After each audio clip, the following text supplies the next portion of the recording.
Hey, peace and blessings, family. It's Nero here, and in this video today, I'm going to talk with y'all about the moon in Sagittarius. And with that being said, let's get right into it. And with the moon in Sagittarius, this is actually my moon sign, so I can tell you some of my own experiences based on, this energy.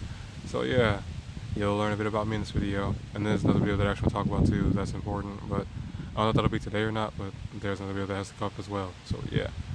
But anyway, let's get into it. So yeah, as we already know, the moon represents what you are. The moon represents what you are aware of on an intuitive level. I usually don't start it like this, but yeah.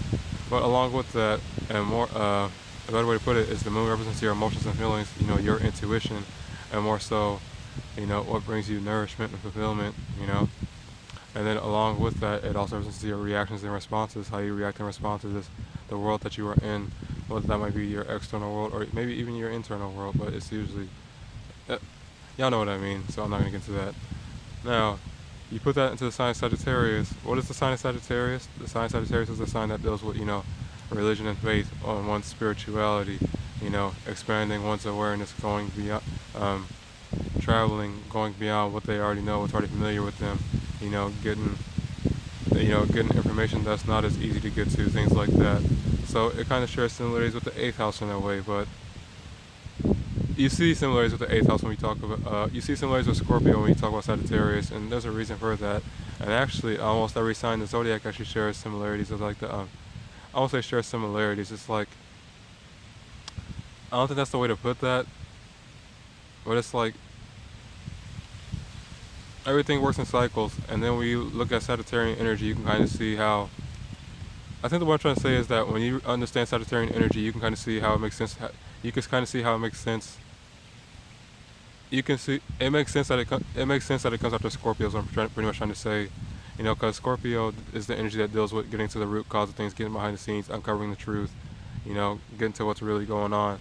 And then Sagittarius, right after Scorpio, is the sign that's all about, expanding on what one is already, aware of, or what one, already values and believes on, internal level and all that. But this gets into things that, I can talk about in another video. So yeah, not for this one. But if you're familiar with, all that, you know what I'm talking about. And if not, like I always say, just feel free to ask that down in the comments. So yeah.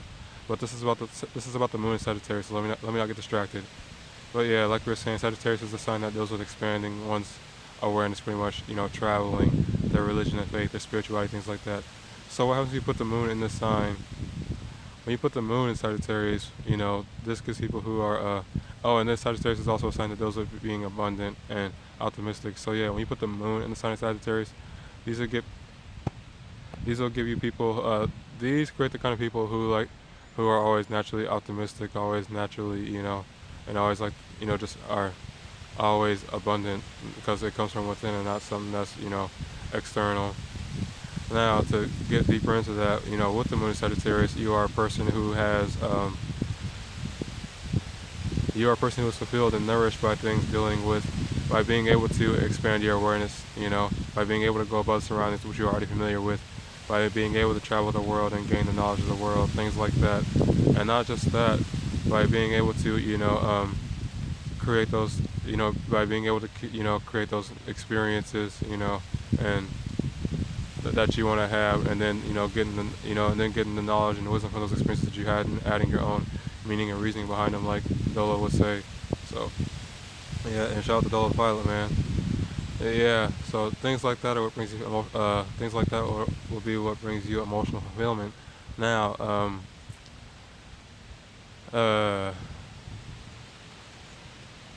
along with that, with the moon in Sagittarius,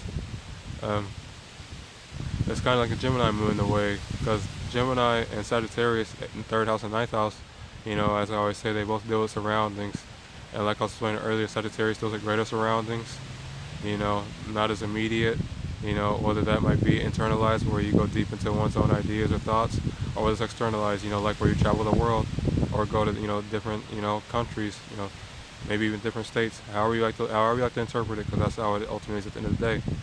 But yeah. And then the third house is just, the immediate one, and what's the local to you, what is familiar to you, what you can make sense out of easily, and don't struggle so much with trying to grasp, because that's something that could happen with Gemini Sagittarius energy as well. So yeah. Now, what else is next? I cannot think about it right now. Nothing is coming up. Oh, but yeah. So that'll lead me to the next part about this placement. What makes this a good placement? See, what makes this a good placement, a lot like the moon in Gemini, is that these people are always ready to, these people are always ready to change. They always have that inner need for change and want to be spontaneous, want to, travel, want to do different things and not be stuck in the same thing. So that's the good thing. Always ready to create new changes, create new experiments, kind of like an Aquarius moon too, but with Sagittarius and Aquarius, even though they both deal with expanding in some way, what they like to expand upon and create change for is two different things. So, yeah, and that's also another video too. But yeah, that's the good placement. But we know where there's good, you can also find some bad. So what is the bad about this placement? This leads to inconsistency, not being committed, being fickle, being more distant than one has to be, being too selfish, not want to, be attached and, you know, put your heart in things. And yeah, and I can, back it up with my own experiences. Since I'm a Sagittarius moon, I was a person who, whenever I felt uncomfortable, when I was in situations that dealt with commitment, I might have always expected I would always expect things to go wrong, and if nothing was going wrong, I would still always feel like, there. I was just one of those people that was like, things could be going good, but I'm always expecting them to go wrong. I was one of those kind of people, and it's something that I still struggle with. I'm not gonna lie, but it's like, as of right now, where I'm at in my life, I'm dealing with, experiences that are a lot better than what, I used to deal with, and I just have to accept that and stop living in resistance. So yeah, I'm still dealing with my own struggles. We all got our own struggles, but by continuing to be a part of this event, by continuing to be a part of this and continue to understand that, it is as good as it seems, because sometimes it just is as good as it seems, that we can get past that. So yeah, other than that, whenever I did feel the commitment coming, especially in relationships, when I felt that it was getting too close and getting too intimate, I would try to back out of it, because, we all go through experiences that when we got too close to people and opened up our heart, they took advantage of that and used it against us. But I've been coming to a realization that the people who have come into my life recently, they have been divinely guided. They call them godsends. You know, the,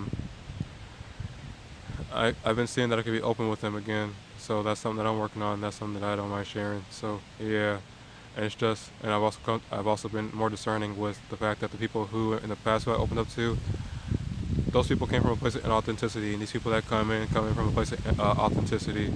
The only difference was that, because I was in the ego, I wasn't discerning. I wasn't. These people both dealt with power, but I wasn't discerning the fact that one dealt with power from a place of being inauthentic and being a vampire, while the other one dealt with it in a place of being authentic and being true and not being a vampire. So, yeah, gotta have that discernment. But yeah, that's a little bit of information on how the Sagittarius moon played out in my life, because I was Sagittarius moon, 11 degrees, Jesa Nakshatra. So if you got Jesa energy, you know how that works too. But yeah, so yeah, anyway, I hope you guys could hear this. I know the wind was blowing in the background, and if not, just let me know. But yeah, I hope you guys enjoyed this video of my interpretation of the moon in Sagittarius. If so, awesome. But always more so, importantly than anything else, if you got any criticism, any input, any feedback that you'd like to add, because that's always the best part about this, go ahead and drop them in these comments so I can, make these videos better for y'all, because it's all about the collective. So yeah, with that being said, talk to you guys later. Yeah, have a good day. Peace. Yeah, look at these surroundings, man. Beautiful surroundings.